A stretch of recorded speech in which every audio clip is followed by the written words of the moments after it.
에베소서 4장 15절과 16절 말씀 우리 함께 합독해서 읽겠습니다. 다 같이 시작. 오직 사랑 안에서 참된 것을 하여 범사에 그에게까지 자랄지라. 그는 머리니 곧 그리스도라. 그에게서 온 몸이 각 마디를 통하여 도움을 입음으로 연락하고 상합하여 각 지체의 분량대로 역사하여 그 몸을 자라게 하며 사랑 안에서 스스로 세우느니라. 아멘. 할렐루야. 예수님께서 제자들과 함께 복음을 전하시다가 가이사랴 빌립보라는 지역에 도착하셨을 때 거기 그 가이사랴 빌립보라는 곳에서 예수님이 제자들에게 물어보신 내용들이 마태복음 16장에 잘 기록되어 있습니다. 예수님과 제자들과의 대화, 그 대화가 있었던 장소는 가이사랴 빌립보. 가이사랴 빌립보라는 지역은 아시는 것처럼 이방신들의 신전들이 아주 가득했던 그런 도시이기도 합니다. 그 도시에는 이제 제우스 신전이 있고 또 판신이 있고 또 여러 많은 신들의 신전이 있었던 곳이에요. 그것을 이제 예수님이 제자들과 함께 다 두루두루 이렇게 보신 것이죠.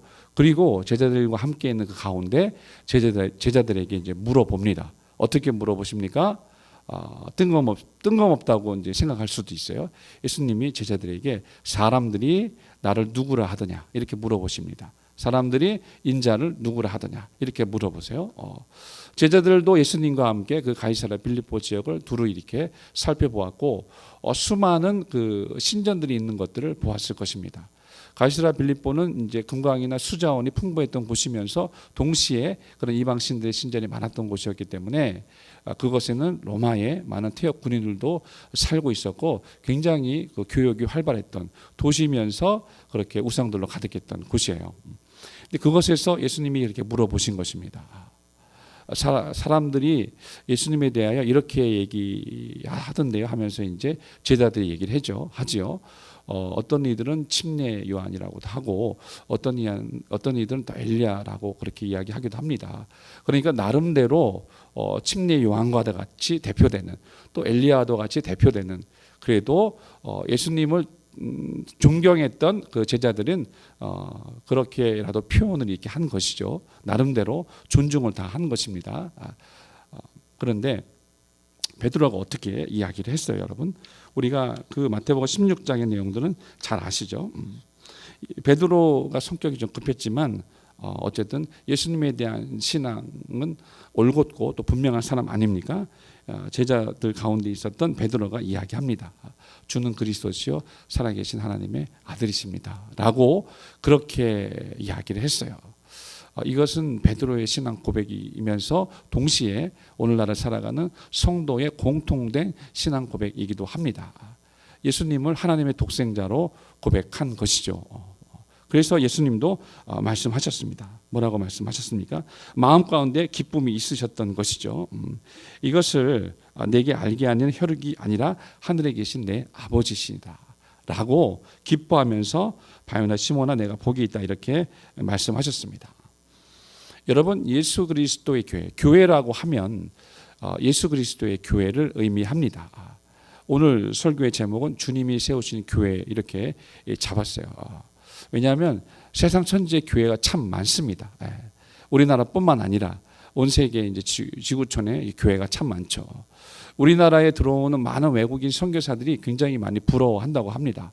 우리나라에 보면 건물 한 건물 건너서 이 교회 십자가가 이렇게 있잖아요.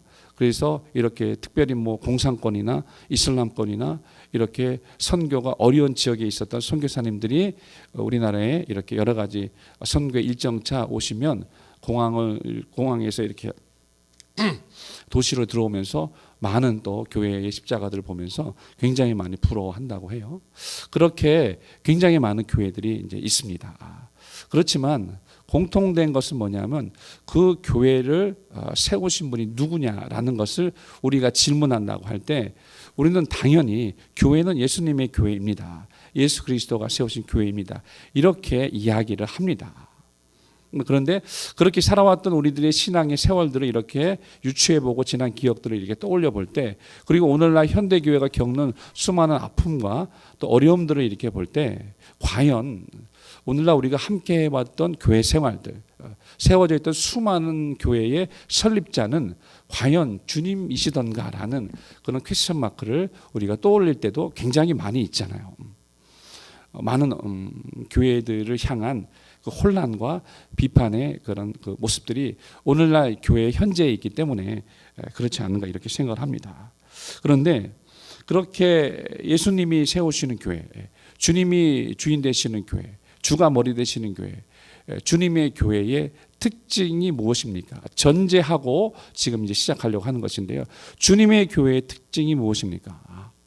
지금 이제 그 베드로가 고백했던 것처럼 주님의 교회의 가장 큰 특징은 뭐냐면 주님을 안다는 것이에요. 예수님을 안다는 것입니다. 주님을 아는 것이 그 주님의 교회의 특징이 되는 것입니다. 우리가 교회 생활을 열심히 합니다. 뭐 수십 년 교회 생활을 한 사람도 있어요. 그런데 그렇게 교회만 왔다 갔다 한 사람들도 참 많습니다. 일요일이 되면 교회 나가지 않으면 뭔가 안 될 것 같은 그러한 어떤 종교심이라고 할까요? 그런 것들 때문에 교회 다니는 사람들도 이제 많이 있잖아요. 그런데 분명한 것은 뭐냐면 주님의 교회라고 할 때 주님의 교회는 무엇보다도 주님을 아는 경험이 있느냐라는 부분이 굉장히 중요하다는 것입니다. 주님을 아는 것. 우리가 분명히 성경에서 안다는 것을 이야기할 때 안다는 것은 경험적으로 안다는 것을 의미합니다.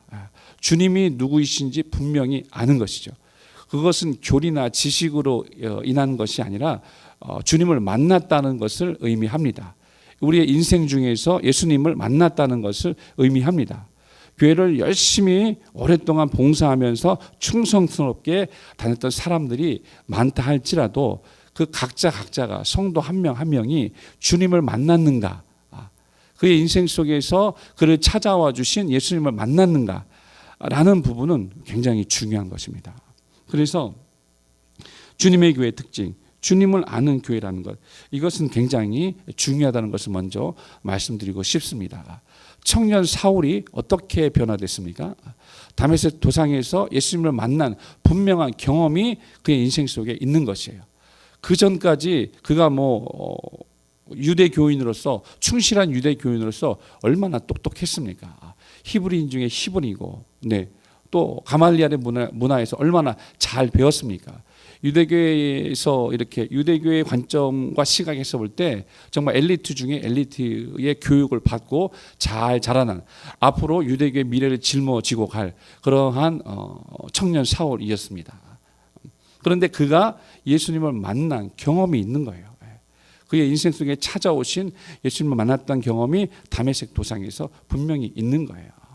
그래서 그 청년 사울의 변화된 그 모습, 그가 물과 성령으로 거듭난 진정한 성도로서의 체험들이 있었기 때문에 그가 분명히 하나님의 교회의 이제 교인이라고 할 수 있고 성도라고 할 수 있는 것이죠. 그러니까 베드로의 신앙 고백처럼 그렇게 진정한 신앙 고백이 마음 가운데 우러날 수 있는 사람, 그가 참 성도라는 것을 말씀드리고 싶습니다. 하나님이 보내신 성령을 모시고 이제 성령의 인도를 따라 살아가는 사람, 그 사람이 진실한 성도고 신약 성도고 참 그리스도인이 되겠습니다. 그런데 예수님은 우리가 그 마태복음 16장의 말씀을 보실 때 그 말씀을 우리가 잘 알고 있다고 여기잖아요. 근데 거기서만 그치지 않고 예수님이 그 다음 말씀을 하셨다는 것이 굉장히 또 중요합니다. 예수님이 베드로의 그 신앙 고백을 들으셨어요. 마음에 기뻐하셨어요. 그래서 바요나 시몬아 내가 복이 있구나. 이를 내게 알게 하니는 혈육이 아니라 하늘에 계신 내 아버지시구나 라고 기뻐하셨어요. 함께 하나님께 영광을 돌리셨어요. 그런데 거기서 멈추지 않았습니다. 예수님이 하신 그 다음 말씀이 너무너무 또 소중하고 또 중요합니다. 그 다음 말씀이 무엇입니까? 마태복음 16장 18절의 말씀이에요. 어떤 말씀 하시냐면 읽어드릴게요. 또 내가 내게 이르노니 너는 베드로라. 내가 이 반석 위에 내 교회를 세우리니 음부의 권세가 이기지 못하리라. 자, 세 부분으로 나눠볼게요. 자, 예수님이 말씀하셨어요. 베드로를 보시면서 말씀하신 거예요. 또 내가 내게 이르노니 너는 베드로라. 반석이란 뜻이잖아요. 반석. 그렇게 얘기하셨고 내가 이 반석 위에 내 교회를 세우리라. 여기는 이제 의지, 예수님이 내 교회를 세우겠다는 강력한 의지가 포함되어 있는 표현입니다. 이 반석 위에 내 교회를 세우리라라고 말씀하셨어요. 예수님이 세우리라, 세울 것이다, 세울 결심을 하고 계신 거예요. 세우실 뜻을 정하신 거예요. 그러면은 이 땅에, 이 지구촌에, 이 세상에 예수님의 교회가 세워지는 것입니다. 말씀하신 이는 말씀하신 바를 실행하시는 분이시잖아요. 그러니까 이 땅 가운데 내 교회를 세울 것이다라고 말씀하신 이가 분명히 이 땅 가운데 교회를 세우신 것입니다. 그리고 또 그 다음 말씀은 무엇입니까? 음부의 권세가 이기지 못하리라. 이걸 말씀하셨어요. 음부의 권세. 이 땅 가운데 음부의 권세가 있다는 것도 인정을 하신 것이고, 이 땅 가운데 있는 음부의 권세, 곧 사망의 권세, 지옥의 권세로 많은 사람들이 괴롭힘을 당하고 죄의 종노릇을 하게 되고, 그래서 사망 가운데 죽게 될 것이지만, 그러나 이 땅 가운데 세우신 교회를 통하여서 어떤 지옥 권세나 어떤 사망 권세도 그들을 이길 수 없을 것이다라고 그렇게 명확하게 땅땅 선포하신 것입니다. 할렐루야. 그래서 이 말씀을 저와 여러분이 분명하게 마음 가운데 기억하시고 또 새기고 있는 것이 굉장히 중요하다는 것이죠. 자, 사랑하는 여러분, 잠깐만 정리해 볼게요. 교회는 누가 세우시는 것입니까? 교회는 예수님이 세우시는 거예요. 지금 베드로의 대화 가운데 말씀하셨던 것처럼 이 반석 위에 내가 내 교회를 세우리라, 이렇게 말씀하신 거예요. 그러니까 이제 우리 대한민국 교회의 교회사를 보고 6.25 이후에 또 교회의 부흥과 성장의 역사를 이렇게 보게 되면 엄청난 성령의 역사가 7, 80년대에 있었고, 많은 교회들이 또 성장하고 부흥하고 많은 사람들이 교회에 또 오게 되고 하나님께 예배하게 되고, 대한민국 교회의 그 교회 부흥과 성장의 역사가 어마어마했습니다. 그때 세워져서 일꾼으로 세워져서 일했던 많은 주의 사역자들이 있어요. 그래서 많은 이 서울 곳곳에도 대형 교회들이 있고 전국 곳곳에도 대형 교회들이 많이 있어요. 그러면 눈으로 볼 때 표면적인 그 교회 건물들이 있어요. 대형 교회들이 많이 있죠. 자, 그럼 그 교회는 누가 세운 것입니까? 교회는 정말 그때 정말 많이 수고하시고 열정을 다하여 복음을 설파하시고 또 제자 양육하셨던 그 담임 목사님들이 세우신 것입니까? 표면적으로는 그렇다고 볼 수 있죠. 표면적으로는. 그렇지만 우리 성경을 통해서 분명히 아는 것은 뭐냐면, 겉으로 보여지는 그 건물, 사실 우리는 그동안 잘 배웠잖아요. 겉으로 보여지는 그 건물이 교회가 아닙니다. 성경이 말씀하고 있는 교회는 성도들의 공동체입니다. 예수 그리스도를 주로 하는 성도들의 그 공동체가 에클레시아, 곧 회중, 그것이 교회가 이제 되는 것이겠죠. 그렇다면 그 교회를 설립하신 이는 예수님이라는 것, 주님이라는 것이 계속적으로 신앙 고백적으로 지속적으로 선포가 되어져야 하는 것입니다. 그런데 그 부분에 있어서 많은 또 실수나 오해나 이런 어려움들이 대한민국 교회 사회는 있었습니다.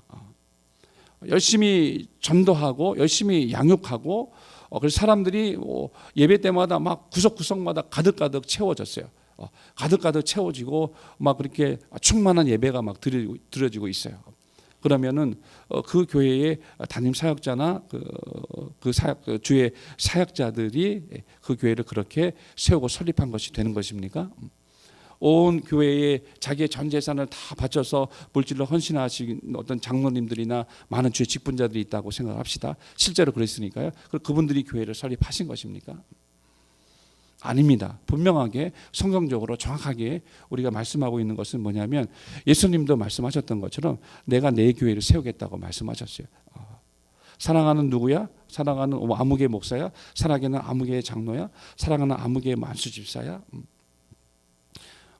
너의 헌신과 너의 충성으로 네가 아름다운 교회를 세웠구나, 장하다, 축복한다, 이렇게 하시지 않는 거예요.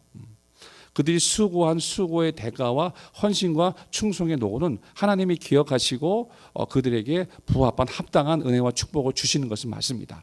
그렇지만 교회의 설립자는 예수님이라는 사실들을 우리는 분명히 잊지 말아야 합니다. 이것이 왜 중요하냐면 교회의 주인이 예수님이시기 때문에 그런 거예요.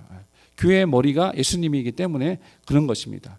이것이 뒤바뀌고 이것이 착각이 되고 이것이 잊혀져 가게 되면 문제가 생길 수밖에 없는 것입니다.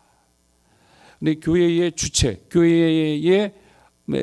교회를 세우신 이가 하나님이시구나, 교회를 세우신 이가 예수님이시구나 라는 부분을 우리가 분명하게 쩌렁쩌렁 잊지 않고 그렇게 살아가고 있다면, 그러면 그 다음 과정과 단계, 그렇다면 교회의 머리는 이제 주님이시고, 그 교회의 머리가 주님이시라는 얘기는 교회의 주인이 주님이시라는 이야기예요.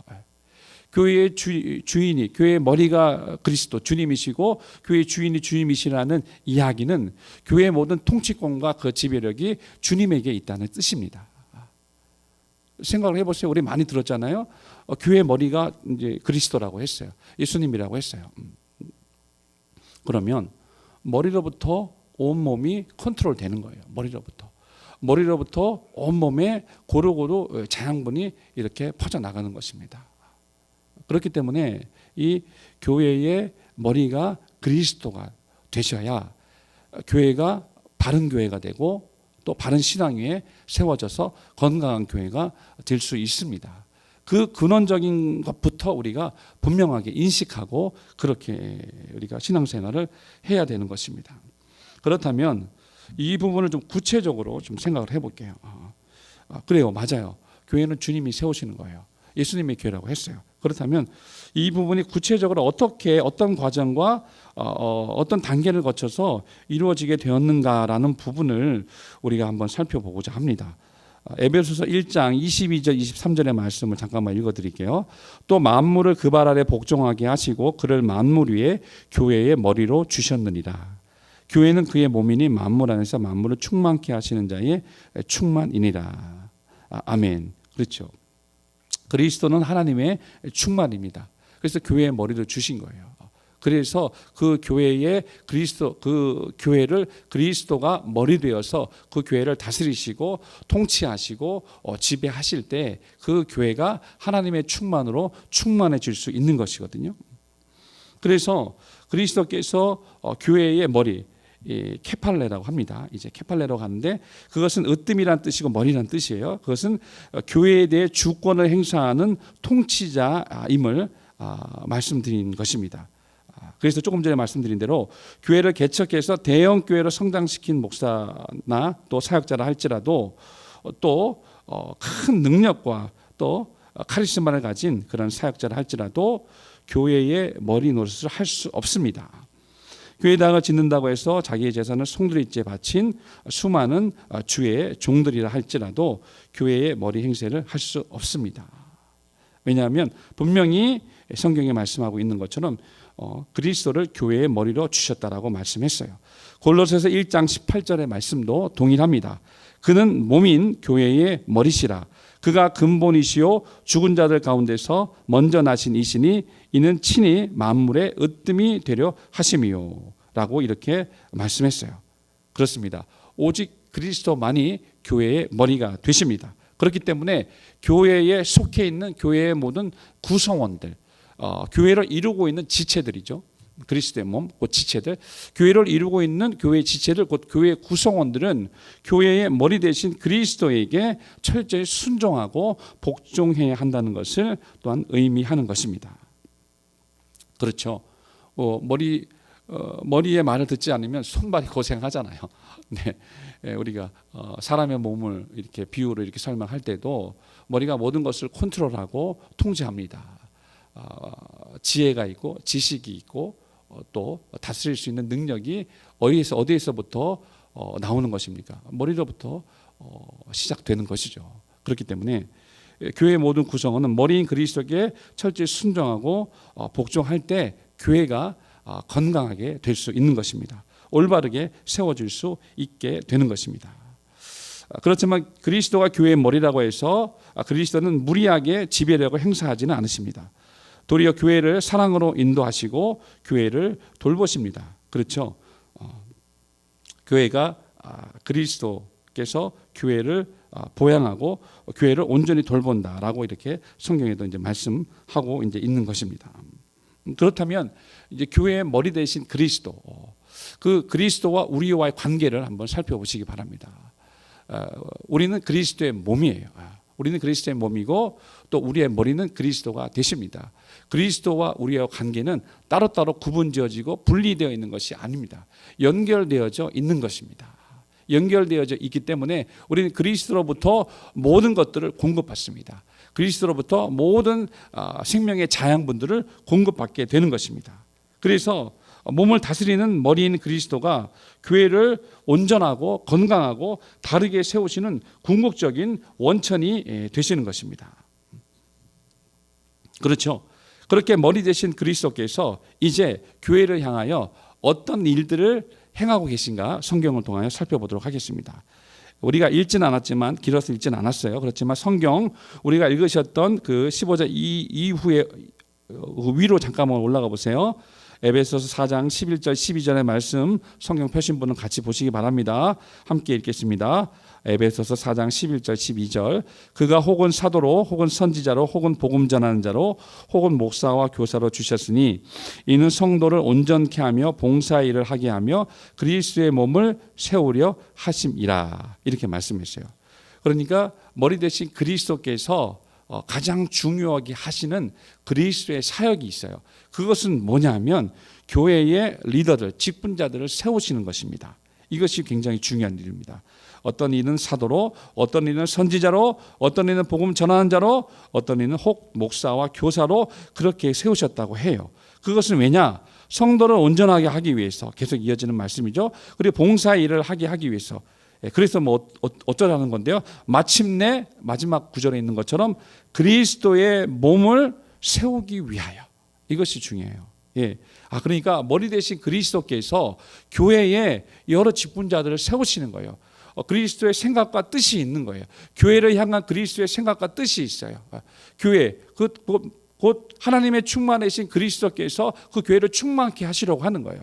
그 교회를 충만케 하시려고 하실 때 그리스도께서 교회 직분자들을 세우시는 거예요. 여러 다양한 은사들을 가지고 있잖아요. 우리 몸에 지체된 우리 각각의 성도들 볼 때 그리스도께서 각각의 지체에 합당한 은사들을 주세요. 은사와 재능들을 주시지 않습니까? 그러면 그것으로 각각의 직분들을 또 감당하게 됩니다. 어떤 이들은 예배봉사로, 어떤 이들은 찬양봉사로, 어떤 이들은 성가대로, 어떤 이들은 또 주일학교 교사로 이렇게 각각 그 직분을 주셔서 봉사일을 하게 해요. 그런데 이렇게 함께 어우러져서 결국 무엇을 하고자 하는 건데요? 마지막에 이어지는 것처럼 그리스도의 몸을 세우려고 하시는 거예요. 그리스도의 몸을 세우려고. 그리스도의 몸을 세우려고 하는 이유는 무엇인데요? 네, 말씀드렸던 것처럼 그리스도 안에 거하고 있는 하나님의 충만으로 충만케 하시려고 하는 거예요. 그렇습니다. 그래서 그리스도는 세우신 직분자들을 통해서 성도 각 사람을 온전케 할 뿐만 아니라 봉사하게 함으로써 당신의 몸을 온전히 세우십니다. 그렇습니다. 그래서 교회를 이 땅 가운데 그리스도의 은혜 안에서 더 강건하도록, 더 견고해지도록 교회를 더욱더 교회 되게 하기 위하여 그렇게 세우는 것입니다. 그러니까 교회의 그 건강성, 교회의 진정한 그 성장의 그 비결은 어디에 있는 것입니까? 머리 대신 그리스도에게 연결되어 있어야 가능해진다는 것입니다. 할렐루야. 그렇습니다. 그런 의미에서 오늘의 본문을 보시면 좋을 것 같아요. 그런 의미에서 오늘의 본문을 한번 보세요.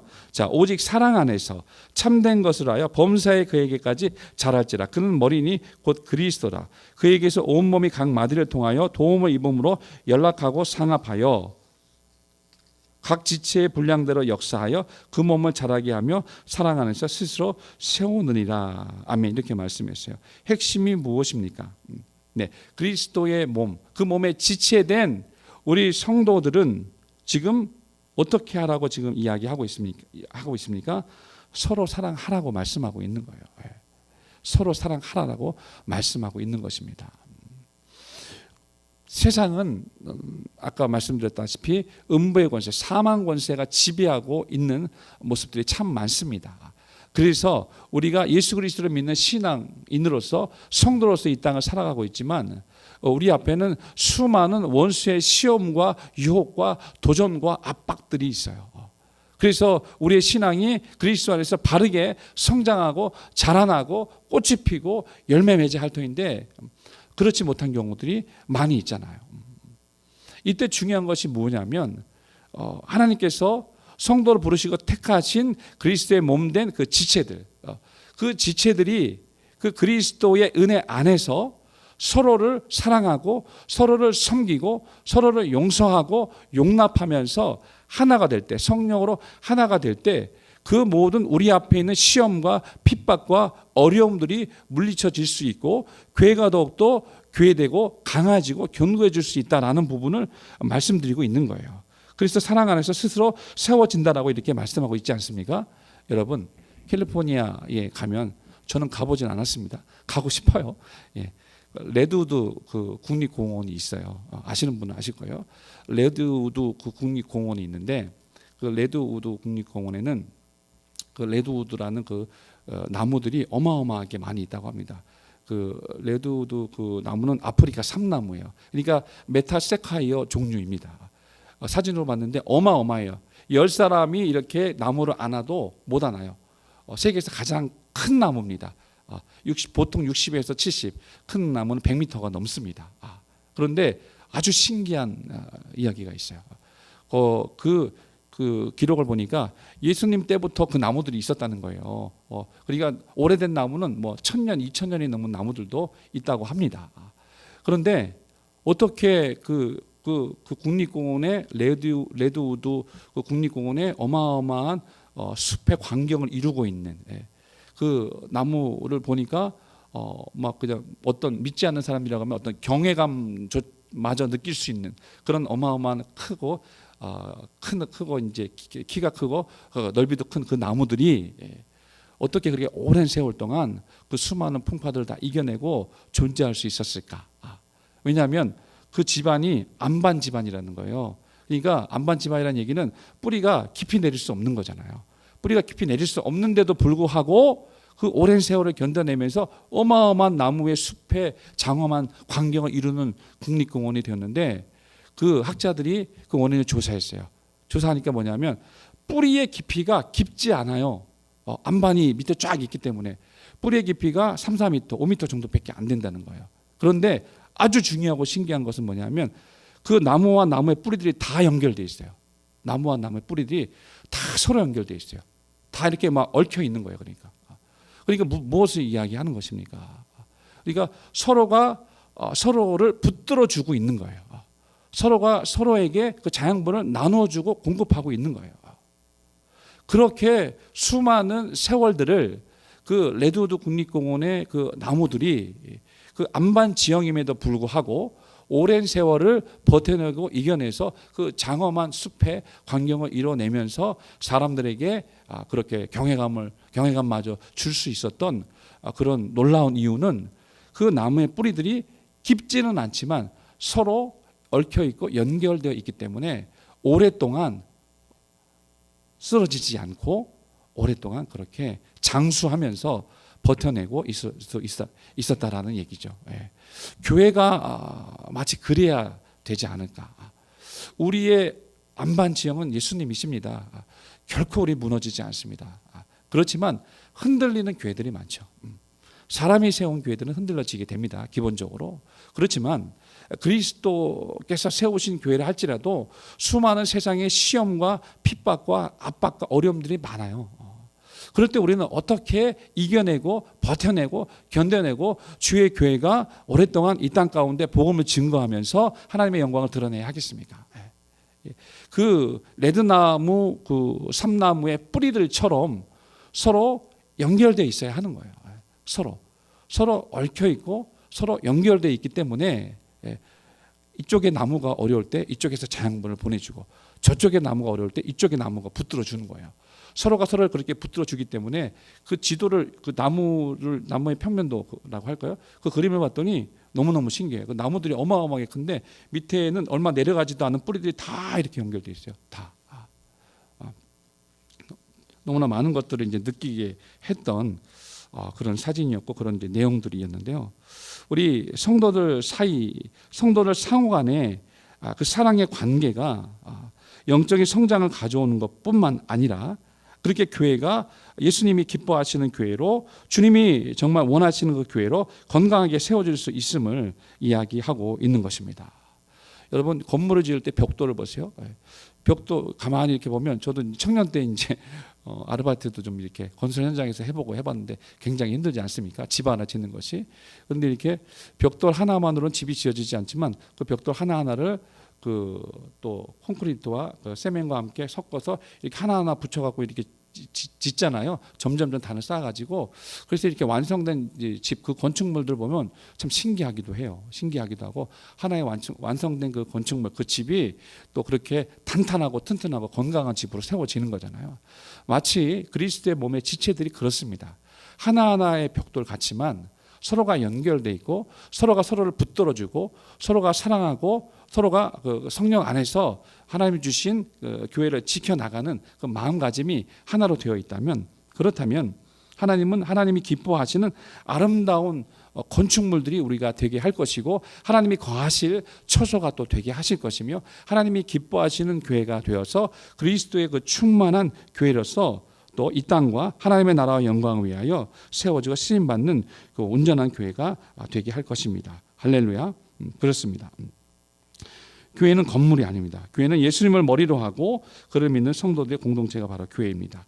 이 교회가 하나님의 처소요, 또 성전이며 만물을 충만케 하신 자의 충만이 있는 곳입니다.